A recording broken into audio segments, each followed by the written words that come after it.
Well, we learned that last year because it was the big question mark going into the final because we lost him in the last game. So we didn't know what we would look like. What's the impact of that guy coming out? And it was huge. Changed the way that line looked.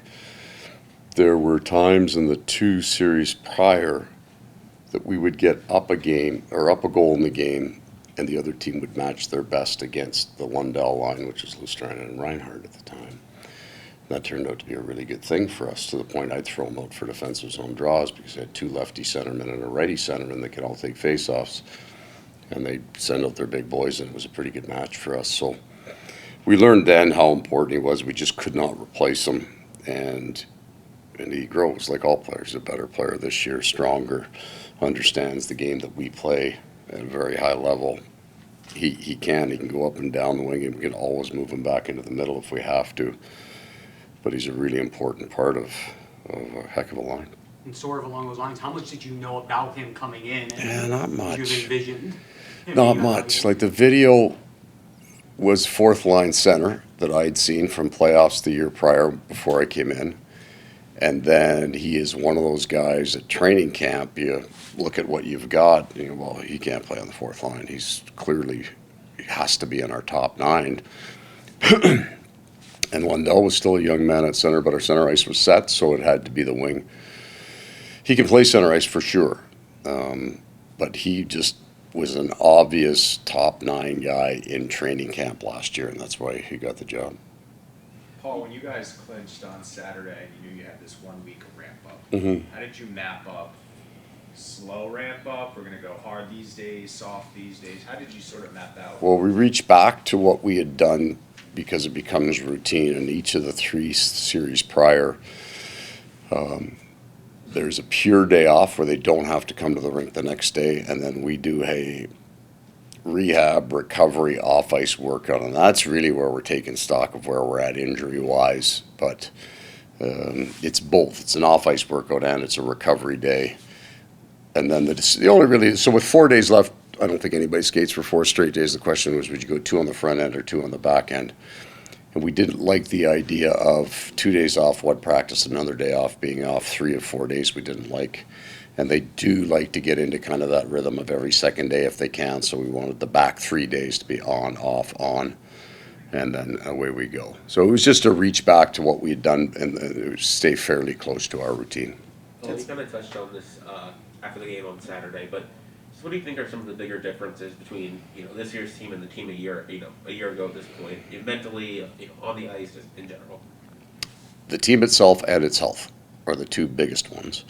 Is that we had added the defenseman in the summer and added Stanley and some penalty killers in the summer, and then you can do whatever the heck you want in the summer. If you're not healthy by the time, that's not your team. So we've come to the last round healthy, and that would be the biggest difference. Just in terms of every team has its own personalities. This one, some of that personality is formed last year. And then, as I said, I think right from training camp, they're a pretty focused group. They were really dialed into doing the work every day.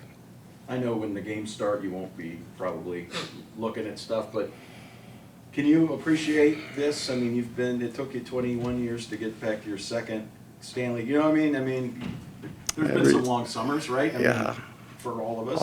Every day. But my appreciation for these players in this situation that they put all of us in, I appreciate that in November as well, too. These guys work hard. So I feel it does feel different, but I don't know that it's just because it's the third one, whatever it is, it feels different because of the players, right? It's really a kind of important kind of what happens this week, but at this time of year, we're a small piece now. The coaches are a small piece. You're not changing any major systems. The adjustments that you make aren't really adjustments. They're just back to form, right? We're off in a game, part of our game. We want to get back to our form. So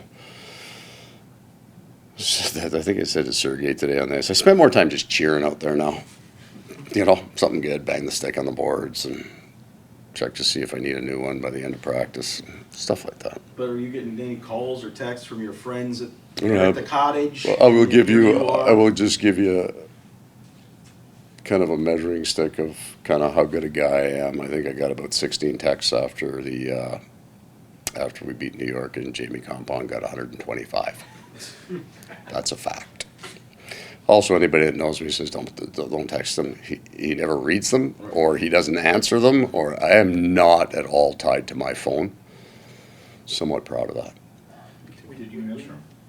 I did, but not for a couple of days. I don't want him. I don't want him getting excited about that. I say, hey, like if the text is a statement, does it need to be answered? It's not a question. It's just a statement.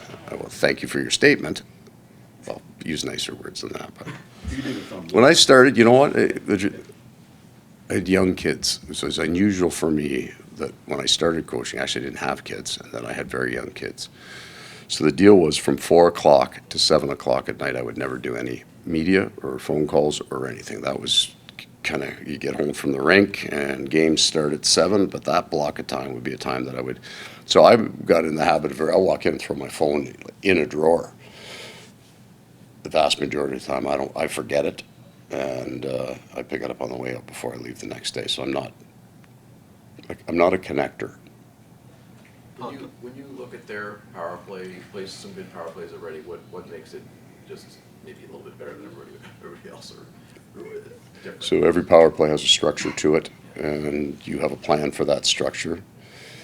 And when I say the word freelance, it's not disrespectful, it's not chaos. It's their ability to create off broken plays, off very small lanes that you leave open. It's not just the two great players they have, but boy, do they create an awful lot for everyone else. They've got a very strong net front presence. They got a heater on the blue line, very creative players in the other three. So the structure, for the most part, you like to think you can handle. So a better word than freelance is the creativity off structure that makes them so difficult. They move around a lot, but somehow Drysdale still ends up a lot in that bottom of the right. Yeah, there's going to be a percentage of the game you have a pretty good idea where he's going and where he's going to be. He's not always there, but if you score that many points, why wouldn't you? It'd be a pretty good area to hang out. And their penalty kill, 28 straight kills for them? Yeah. What do they do on the kill that maybe is different, or is it just caught fire right now? Well, there is something different, a little bit of an older school pressure by their forwards, kind of a top-down pressure that you don't see as much. Everybody's almost gone to more of a patient diamond.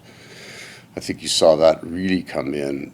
And these are all systems that have been used before. It's just you tailor them. But Colorado did an incredible job pushing Kucherov up instead of pushing down. So there's an awful lot of top-down. And then I think Kucherov changed that because we pushed him down. It was Stamkos and Point. They almost invited that.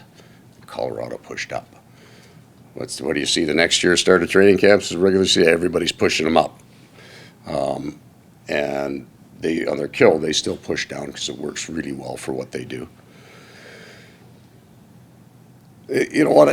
Special teams really is. I've got a bunch of really good special team coaches in there. It's kind of, well, it's not quite as far off of goaltending. I do have opinions on special teams, but without a goaltending, it seems to me in our journey this year, that comment, their power play and their penalty kill, has been true every series that we've gone into.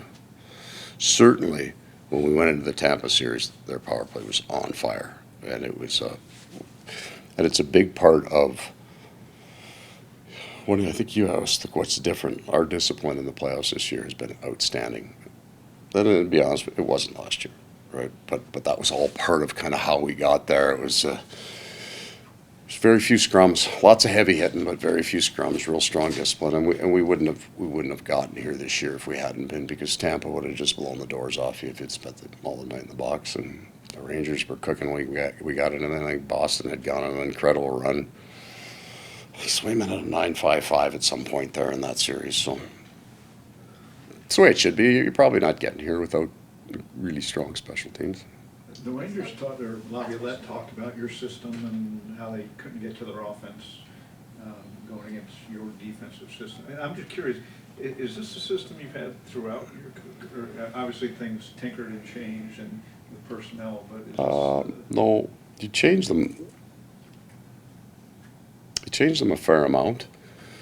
Over the teams are different. When you get to a new team, you get to a different team, and you play with some things.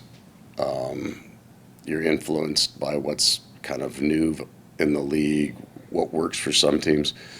So I'll give you an example of maybe, you've got, we do chase what works. Vegas's D-zone coverage was different, in my opinion, than almost all of the other, some people call it zone, switch off D-zone. And you saw a whole bunch of teams run it this year. It may have cost some people their jobs because it's nuanced. You have to, so you do hang on to systems. Once you get it down, you think you got it right. But if it doesn't fit your team, it doesn't fit your team. There's nothing you can do about that. You just can't go to a different system. I'm trying to relate it to this series for you. The foundations of the team, so they've got, I believe, 4 players with more points than Matthew Tkachuk, and we're a pretty good defensive team. Those are the 2 foundations. We are. But 5-on-5, depending on what analytics you use, what company you read, they're a better defensive team 5-on-5 than we are, and we're a better offensive team 5-on-5 than they are. I'm talking about small numbers here. I'm not talking about, but I would agree with anybody that say they are a dominant offensive team. They got 4 guys with more points than Chucky, and he's our leading scorer. So that's true. We've been pretty darn good. We've had stretches we haven't given up a whole lot. That's the foundations. But I think this is it's going to be a really interesting, incredibly even series because there aren't holes. I don't see a hole in their game. Their defensive game's good. We don't need to talk about their offensive, anymore. It's brilliant. It's going to be awesome. Okay, see you guys. Is it appropriate that